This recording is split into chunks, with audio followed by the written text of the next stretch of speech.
Hello my dear friend, welcome to my YouTube channel super योद्धा story. Channel को like share and subscribe जरूर करना। तो new episode start करते हैं। बेहद खतरनाक चेतना शक्तियां ध्रुवांश के शरीर से बाहर आने लगी और वो जरा सी शक्तियां भी रोकना नहीं चाहता था। उसे पता था कि ऐसे ताकतवर हमले के सामने उसे अपना सब कुछ लगा देना पड़ता। इसी के साथ वो अपने हाथों से अलग अलग सील्स भी बनाने लगा और तब उसके ठीक सामने एक काले रंग का मीनार तैयार हो गया। वहीं जब उस बूढ़े आदमी ने ध्रुवांश के विजय स्तंभ को तैयार होते देखा तो उसकी आंखों में थोड़ी हैरानी नजर आई। इस बीच बिजलियों की नदी की शक्तियां तेजी से आगे बढ़ती जा रही थीं और सीधे जाकर ध्रुवांश के चमकते विजय स्तंभ से टकरा गईं। दोनों की टक्कर पर एक जोरदार धमाका हुआ जिसमें वो विजय स्तंभ कांपते हुए दरारों से भर गया। वाकई उस गंजे बूढ़े आदमी का हमला बहुत ज्यादा ताकतवर था। देखते ही देखते ध्रुवांश के चेहरे का रंग फीका पड़ने लगा जब उसे देखा कि उसका विजय स्तंभ टूटने वाला था। देखा जाए तो विजय स्तंभ उसका सबसे मजबूत बचाव था। ऐसे में अगर वो चरमरा जाता तो ध्रुवांश ना जाने क्या ही करता। ध्रुवांश ने गौर से विजय स्तंभ पर आई दरारों को देखा जो धीरे धीरे फैलती जा रही थी। इससे सभी को एक बात तो साफ हो गई कि वो मीनार तबाह होने वाला था। क्या इसका मतलब ध्रुवांश इतनी जल्दी वो शर्त हार जाता? इस बारे में सोचकर वो भी घबराने लगा, जिसके बाद उसने आ भरते हुए कहा, अगर मैं इनके इस हमले का सामना नहीं कर पाया इसका मतलब मैं शिखर और लुहार से कमजोर हूँ और इन दोनों से कमजोर योद्धा लाला के साथ कभी नहीं हो सकता। नहीं ध्रुवांश, तुझे इस आदमी का हमला झेलना ही होगा, फिर चाहे कुछ क्यों ना हो। काले रंग की वो मीनार तबाही की ओर बढ़ती जा रही थी, मगर ध्रुवांश के चेहरे पर यकीन अभी भी बरकरार था। उसने अपनी मुट्ठियां कसते हुए तेजी से चिल्लाना शुरू कर दिया, जैसे वो उस मीनार को हुक्म दे रहा था और देर टिकने का। और उसका इस तरह चिल्लाना काम कर गया। विजय स्तंभ पर बनी सुनहरी लकीरें अचानक से बहुत ज्यादा चमकने लगी, जिससे उसकी ताकत में काफी इजाफा हुआ। इस बीच ध्रुवांश के शरीर में मौजूद रहस्यमयी लाल रंग की रोशनी भी काले कमल से बाहर आने के लिए तैयार हुई। फिर जैसे उस लाल रोशनी से निकली थोड़ी शक्ति बाहर आते हुए सीधे विजय स्तंभ में गई तो वो ढहने वाली मीनार अचानक से ढहने से बच गई। उस मीनार पर इस वक्त एक प्राचीन सी रोशनी जगमगाती दिख रही थी, जिसमें वो दरारों से भरी मीनार धीरे धीरे पहले जैसी ठीक होने लगी। ये नजारा देखते वक्त बूढ़े आदमी की आंखों की हैरानी बरकरार थी। वो देख रहा था कि मीनार पर बनी लकीरें एक साथ मिलकर किसी काले कमल जैसी लग रही थी, जिसकी रेखाएं सुनहरी थी। वो कमल देखने में बड़ा ही प्राचीन लग रहा था, जिसे पहचानते हुए उस बूढ़े आदमी के चेहरे का रंग बदलने लगा। फिर उसने धीमी आवाज में खुद से कहा, ये कमल, इसका मतलब ये मीनार असल में सर्वकालिक त्रिशम स्तंभ है। लेकिन अगर इस लड़के के पास सच में ये सर्वकालिक त्रिशम स्तंभ है तो ये यहाँ क्या कर रहा है? ऐसा कहते वक्त उस बूढ़े आदमी की आंखों में चमक दिख रही थी, क्योंकि वो ध्रुवांश की विजय स्तंभ कला से तैयार हुए इस रहस्यमयी मीनार की सच्चाई जान गया था। एक पल ध्रुवांश के चेहरे पर दिखते यकीन को देखने के बाद उस गंजे बूढ़े आदमी ने कहा, ये लड़का तो मेरी उम्मीद से भी ज्यादा दिलचस्प निकला। आखिर है कौन ये? इसे जरूर ऐसा शाही खून या तो अपने पिता या तो अपनी मां से हासिल हुआ है, पर ये हो कौन सकता है? इस बीच उसके बेहद ताकतवर हमले के सामने धीरे धीरे विजय स्तंभ गायब होता गया, मगर उसकी गायब होने की रफ्तार पहले से काफी धीमी हो गई थी। कुछ पलों बाद विजय स्तंभ बिजली की शक्तियों से टकराते हुए आखिरकार गायब हो गया और तब बिजली की शक्तियां ध्रुवांश से टकराईं और वो खून से लथपथ हो गया। मगर इससे पहले कि वो गिरता, बूढ़े आदमी ने चुटकी बजाते हुए ध्रुवांश को बिजली की शक्तियों में ढक लिया, जिसे देखकर अमर पक्षी ने चिल्लाया, जरा उसकी हालत तो देखो, फिर भी तुम उस पर हमला करने वाले हो। तुमने एक हमले की बात कही थी, लेकिन ये तो दूसरा हमला हो गया। तुम्हें तो मैं छोड़ूंगी नहीं। जब अमर पक्षी ने देखा कि वो बूढ़ा आदमी बिजली की शक्तियों से ध्रुवांश को घेरने लगा तो अमर पक्षी के चेहरे का रंग ही बदल गया। वो भी अच्छी तरह जानती थी कि बिजलियों की विशालकाय नदी की इन शक्तियों में कितनी ज्यादा खतरनाक ताकत थी। ध्रुवांश जब कुछ देर पहले होश में था तब भी वो उसका सामना नहीं कर पाता, फिर अब तो वो बेहोशी की हालत में चला गया था। ऐसे में वो आखिर कैसे सही सलामत बचता? तभी अमर पक्षी का गुस्सा देखकर बूढ़े आदमी ने उसे समझाया, अरे इतना चिल्लाने की जरूरत नहीं है, मैं खुद नहीं चाहता कि ये लड़का मरे। मैंने पहले कहा था ना कि हमले का सामना करने के बदले इसे इनाम मिलेगा। फिक्र मत करो, मुझे अपनी बात अच्छी तरह याद है। इतना कहकर उसने अचानक अपनी चुटकी बजाई, जिससे अचानक एक लोहे का पंख तैयार हो गया। फिर जैसे ही बूढ़े आदमी ने इशारा किया, इससे पहले कि अमर पक्षी जान पाती कि वो पंख आखिर था क्या, उससे पहले ही वो पंख उड़ते हुए अमर पक्षी के शरीर के अंदर चला गया। मगर उस पंख के अंदर जाते ही अमर पक्षी गुस्से में छटपटाने लगी, जिसे देखकर बूढ़े आदमी ने कहा, गुस्सा तो जैसे तुम्हारी नाक पर सवार है। फिक्र मत करो, तुम्हारी अमर पक्षी प्रजाति का एक बुजुर्ग मेरा अच्छा दोस्त है, इसलिए मैंने तुम्हें ये तोहफा दिया है। तुम अपनी कोशिश जारी रखो बिजली बीज तैयार करने की, लेकिन इस लड़के को परेशान मत करना, समझी? उस बूढ़े आदमी ने अमर पक्षी को कुछ नहीं समझाया और वो बस मुस्कुराता गया।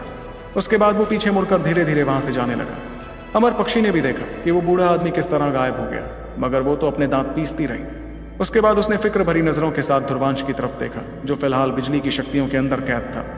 एक पल झिझकने के बाद अमर पक्षी ने मजबूरी में अमर ज्वाला बाहर निकालते हुए आसपास की बिजली शक्तियों से बिजली बीज बनाने वापस शुरू कर दिए। इस दौरान ध्रुवांश तो जैसे अंधेरे की दुनिया में कहीं खोया हुआ था। उसका सिर लगातार चकराता गया और तो और वो होश में ही नहीं था। तभी उसे अपने सामने एक जानी पहचानी परछाई दिखी। वो परछाई उसकी तरफ बढ़ती जा रही थी, जिसने बड़े प्यार से ध्रुवांश को गले लगा लिया।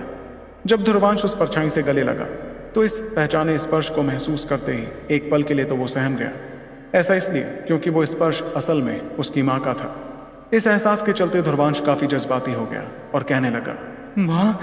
माँ का नाम जैसे ही उसकी आत्मा से निकला तो जैसे उसके सारे जख्म अपने आप भरने लगे। लेकिन ध्रुवांश चाहे कितनी भी कोशिश क्यों ना करता, वो परछाई साफ हो ही नहीं रही थी। धीरे धीरे वो पीछे होने लगा और उसने जब अपना हाथ आगे लाते हुए उस परछाई को पकड़ना चाहा कि कहीं वो खो ना जाए, तो भी वो ऐसा करने में कामयाब नहीं हुआ। इस बात की परेशानी में वो जज्बातों के चलते चिल्लाने लगा, नहीं माँ, मेरे साथ चलो माँ। इस झटके से उसकी आंखें खुली और उसने देखा कि वो चांदी के रंग की बिजलियों से घिरा था। वो बिजलियां उसके शरीर में कौंधती जा रही थी और इस बिजली शक्ति से ध्रुवांश को काफी दर्द भी महसूस हुआ।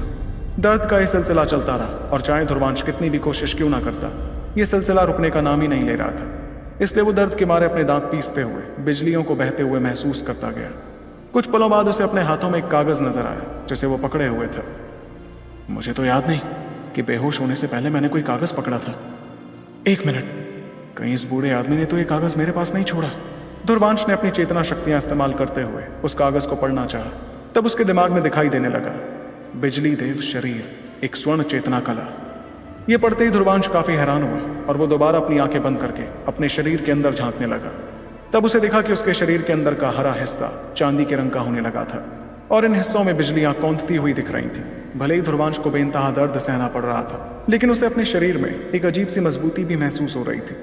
ध्रुवांश नहीं जानता था कि बूढ़े आदमी ने जो चेतना कला उसके पास छोड़ी थी वो असल में कितनी ज्यादा ताकतवर थी, लेकिन उसे इतना जरूर समझ आ गया था कि उसका शरीर पहले के मुकाबले कई गुना ज्यादा मजबूत हो रहा था।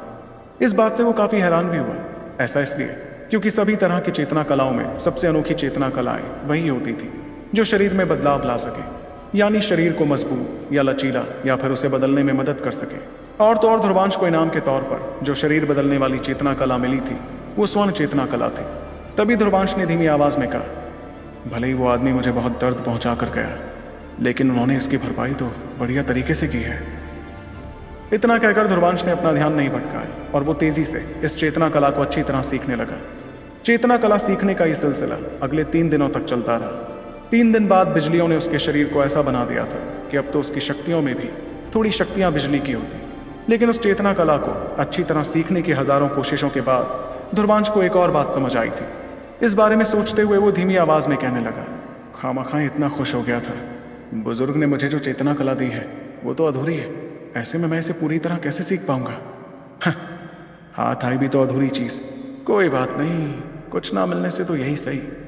वहीं 3 दिन गुजारने के बाद अमर पक्षी ने अपना काम पूरा करके वापस ध्रुवांश के शरीर में लौटना सही समझा। अंदर जाकर उसे भी चांदी की शक्तियां दिखाई दी, पर उसे इन शक्तियों से कोई फर्क नहीं पड़ा। उसे तो इस बात की खुशी थी कि उसके पास 10,000 से भी ज्यादा बिजली बीज तैयार हो गए थे। जिस वक्त अमर पक्षी थोड़ा बेचैन होने लगी कि ध्रुवांश कुछ कह क्यों नहीं रहा था, उतने में उसने अचानक बिजली का झटका महसूस करते हुए अमर पक्षी से कहा, याद आई मेरी? अरे वो बुजुर्ग कहाँ गए? इस पर अमर पक्षी ने उसके सवाल का जवाब देते हुए कहा, तुम ठीक हो? वो बूढ़ा तो कब का चला गया। तब ध्रुवांश ने धीमी आवाज में कहा, पता नहीं ये रहस्यमयी बुजुर्ग आखिर थे कौन। ऐसी खतरनाक काबिलियत और ताकत तो उत्तरी कायनात अकादमी जैसी जगह में भी बहुत ही खास मानी जाएगी। खैर छोड़ो, मैं देख रहा हूं कि तुमने तो 10,000 से भी ज्यादा बिजली बीज तैयार कर लिए हैं। इतने से तो हमारा काम जरूर चल जाएगा। फिर एक झटके में ध्रुवांश ने वो सभी बिजली बीज अपने पास रखते हुए वहां से जाने का फैसला लिया। इस बार विद्युत इलाके में ट्रेनिंग करने से उसे बहुत से फायदे हुए थे, इसलिए अब वो बाहर जाना चाहता था। एक बात तो पक्की थी कि अब शिकार जंग में चाहे कोई भी उसके सामने क्यों ना आता, ध्रुवांश को अपनी ताकत पर पूरा यकीन था। फिर वहां से जाते हुए उसने मुस्कुरा कर कहा, चलो सबसे पहले तो हम जाकर तुम्हारे लिए उत्तरी दरिया ड्रैगन का खून हासिल करें। काफी वक्त हो गया तुम्हारी इस ख्वाहिश को, जिसे पूरी होने की हिम्मत आज हो पा रही है। इस दौरान अमर पक्षी की आंखों में बेतहाशा खुशी झलक रही थी, क्योंकि वो इस दिन का इंतजार ना जाने कब से करती आ रही थी। फिर ध्रुवांश अपनी रफ्तार वाली चेतना कला इस्तेमाल कर सीधा विद्युत इलाके से बाहर निकल आया। बाहर आकर वो वहां से सीधे चेतनांक बाजार गया ताकि अमर पक्षी की ख्वाहिश पूरी कर सके। वहां जाने पर ध्रुवांश ने देखा कि वहां बहुत ज्यादा भीड़ मची थी। फिर वो सीधा उस जगह पर गया जहां बिजली बीजों के बदले चेतनांक हासिल किए जा सकते थे। ध्रुवांश ने देखा कि वहां एक लड़की खड़ी थी जो ट्रेनिंग के लिए आए योद्धाओं में से ही एक थी, लेकिन वो यहाँ काम इसलिए कर रही थी क्योंकि उसे ये काम करने के बदले भी चेतनांक हासिल होते थे। फिलहाल उस जगह पर बहुत से लोग खड़े थे जो बिजली बीज खरीदने आए थे। तकरीबन 10 मिनट तक ध्रुवांश लाइन में खड़ा रहा, जिसके बाद उसकी बारी आई। ध्रुवांश को देखकर उस लड़की ने मुस्कुराते हुए कहा, कैसे हो तुम? कितने बिजली बीज खरीदने हैं तुम्हें? इस पर ध्रुवांश ने अपना सर हिलाते हुए कहा, खरीदने? मैडम, मैं तो यहाँ बिजली बीज बेचने के लिए आया हूँ। ये सुनकर उस लड़की को हैरानी नहीं हुई क्योंकि और भी बहुत से ऐसे योद्धा थे जो वहाँ बिजली बीज बेचने आया करते थे। इसलिए उस लड़की ने मुस्कुराहट बरकरार रखते हुए ध्रुवांश से आगे कहा, देखो, एक बिजली बीज के बदले 200 चेतनांक दिए जा रहे हैं। तुम बताओ, तुम्हें कितने बिजली बीज बेचने हैं? इतना कहते ही उसने पास ही रखी किताब उठाई और वो उस पर हिसाब लिखने लगी। तभी ध्रुवांश ने जवाब दिया, ज्यादा नहीं, बस 13,000 बिजली बीज। और ध्रुवांश ने यह कहा ही था कि अचानक उस लड़की के हाथों से उसकी कलम छूट गई। उसका मुंह हैरानी में खुल गया था, जिसके साथ वो तुरंत ध्रुवांश की तरफ देखने लगी कि कहीं वो कोई मजाक तो नहीं कर रहा था। सिर्फ वही लड़की नहीं बल्कि बिजली बीज खरीदने आए योद्धाओं ने भी जब ध्रुवांश की बात सुनी तो वो भी सहम कर चुप हो गए। हर कोई जानता था कि एक बिजली बीज तैयार करने में कितनी ज्यादा मेहनत लगती थी, और तो और 13,000 बिजली बीज तैयार करना तो शायद शिखर जैसे योद्धा के बस में भी नहीं था।